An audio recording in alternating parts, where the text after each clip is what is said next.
wake up. So it's 4:42 in the morning. This is usually when my day begins, around now.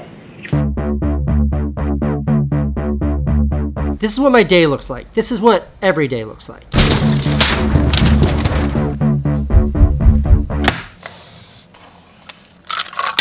Up between 4 and 5. Always up between 4 and 5.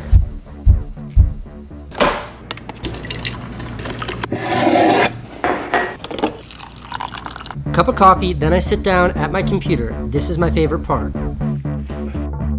See, it's these early morning hours that are the absolute most productive for me. No phone calls, no text messages, nothing's happening on social media, everyone else is asleep. It's just total focus. That gives me between 5 and 7 a.m. to get some work done. 2 full hours before Francine's up. When she's up, we make breakfast. Yes, I'm dreaming about them cinnamon rolls. She leaves for school at 7:30. By 8 o'clock, I'm out the door on my run. My run always happens. For me, running this alone time is top priority. Back from the run before 10, shower, shave, get out the door. I didn't know what I was doing. 9:45 a.m. Time to go to work. Commute to work. The commute to work, it's fast. I don't know, a 5-minute ride or so.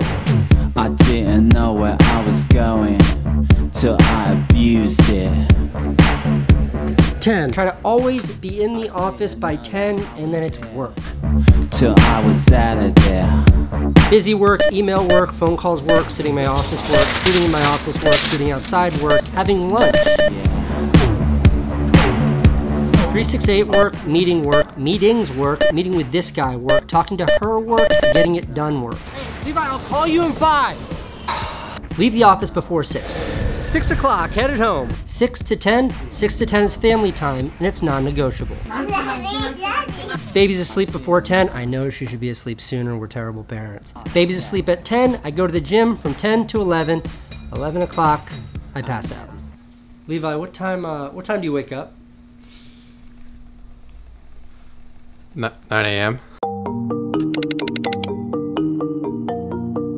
Number one, just on a practical side, if you wake up early in the morning, like at 4:30 in the morning, you're gonna have some free time to yourself to make things happen, to take care of things that are important to you.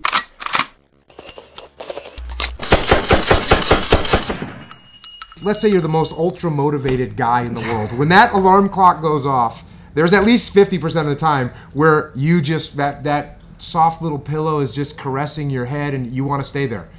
And it takes discipline to go, nope, I'm going to get up out of this bed and I'm going to do what I'm supposed to do. And that discipline that you have at that moment, you win that fight. That's a big victory. And then that pattern will carry out throughout the day, because once you're up, well, now that I'm up, I might as well go work out because I'm already up and I feel good that I got up out of bed and I won that battle. Let me go win another battle. I'm going to go get it done. And then when you show up at the office and there's someone that's got a big box of donuts that they're giving away for free, by the way. So they're just sitting there. It's almost like an insult not to take them. But when you've already gotten up early, you had the discipline there, you already worked out, you had the discipline there, and now you see the box of donuts, you're like, no, I'm not going to eat the donuts. No donuts. You're not going to do it. And that discipline carries on throughout the day. So now you take that and you expand that out over a week and a month, and you end up with more discipline. And it starts with that simple act of getting up and getting out of bed in the morning. Discipline starts every day when the first alarm clock goes off in the morning. I say first alarm clock because I have 3.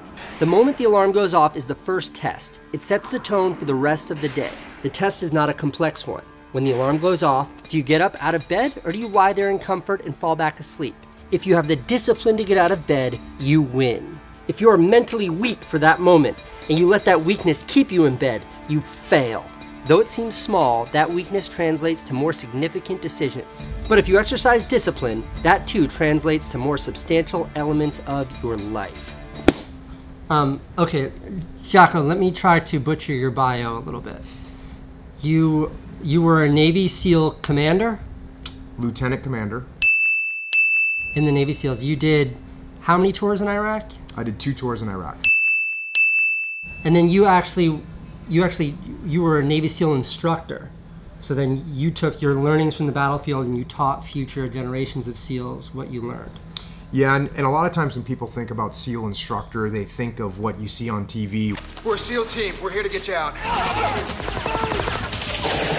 That's not actually the instructing that I did.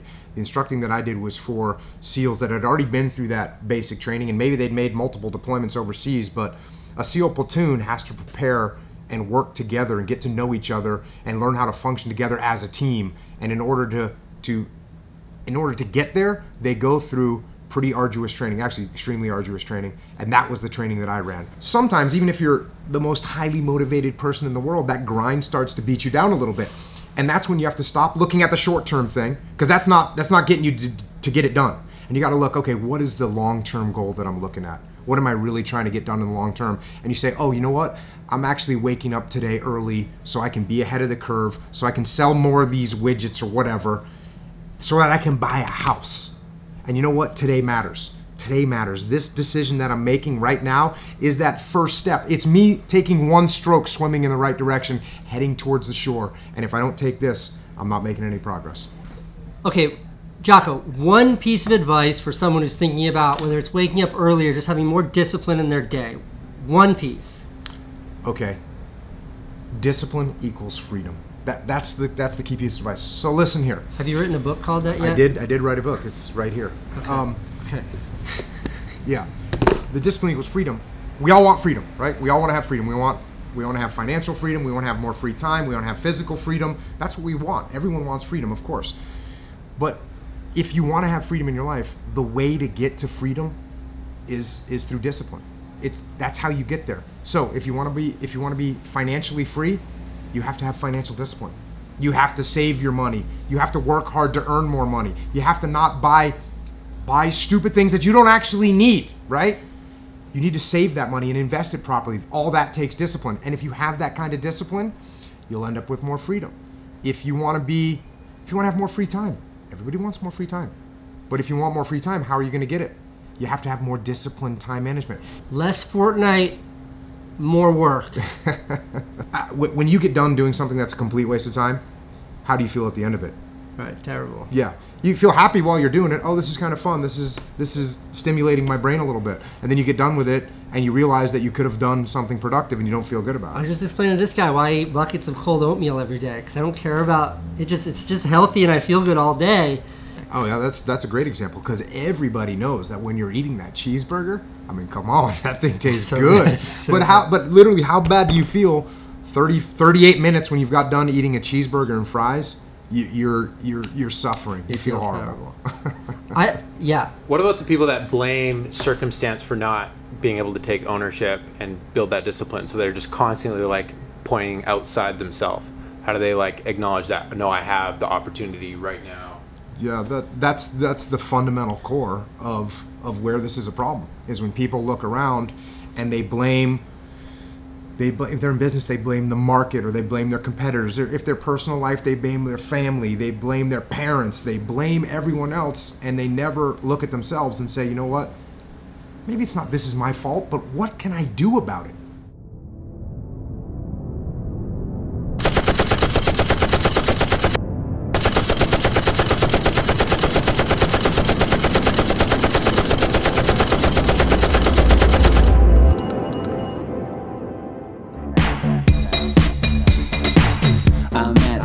But I'm never gonna find the tracks.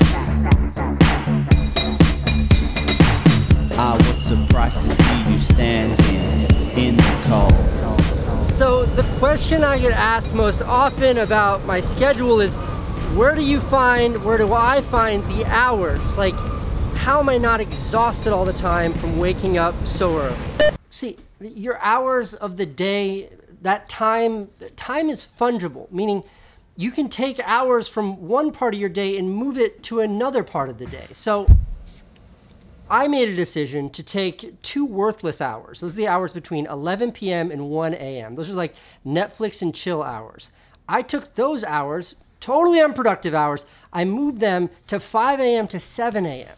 So what used to be totally wasted hours are now totally useful hours. So now I go to bed at 11, but I get up at 5. And instead of having 2 hours of nonsense, I have 2 hours of hyper productivity first thing in the morning.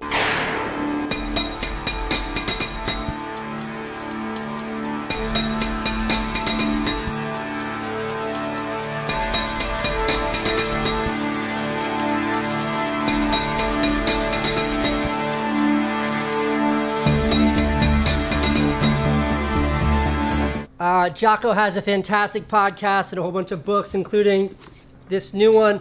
Everything's linked below. Go check him out because it's great, right? Well, I guess so if you say. I appreciate the modesty. This is the book that I've read. It's fantastic. It's so good. Okay. And the kids' books. Don't forget about those kids' books. Thanks for coming by, Jocko. Thanks for having me, man. Appreciate it.